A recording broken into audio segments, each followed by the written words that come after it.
dans ce clair-obscur surgissent des monstres. Des égarés, des gens perdus, des gens qui basculent d'idéaux progressistes qu'ils avaient dans leur jeunesse à des idéaux les plus conservateurs.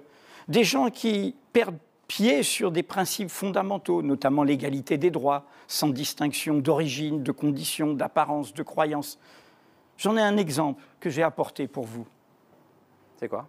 C'est comme la lettre volée d'Edgar Poe. Vous savez, c'est une des premières nouvelles policières. On la cherche et elle est sur la cheminée.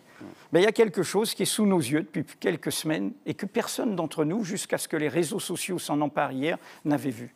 C'est dans le petit libelle de M. Gérard Darmanin sur le séparatisme. Manifeste pour la laïcité.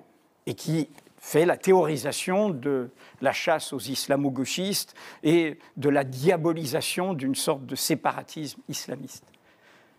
À ce moment-là, il compare l'action qui est la sienne à celle de Napoléon vis-à-vis des Juifs de France. Voici ce qu'écrit M. Darmanin.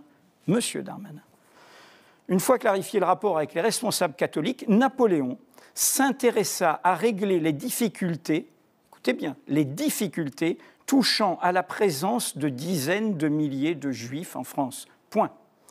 Certains d'entre eux, écrit M. Darmanin, pratiquaient l'usure et faisaient naître troubles et réclamations.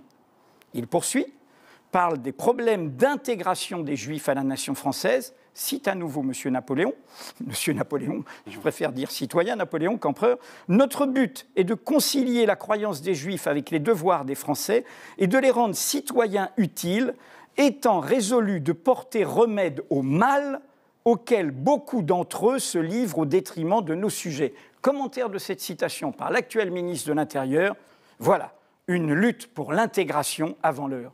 Dans son obsession actuelle de ce pouvoir, cet homme ne sait plus, car ce que je viens de lire, c'est les pires, les plus coutumiers clichés antisémites de notre histoire.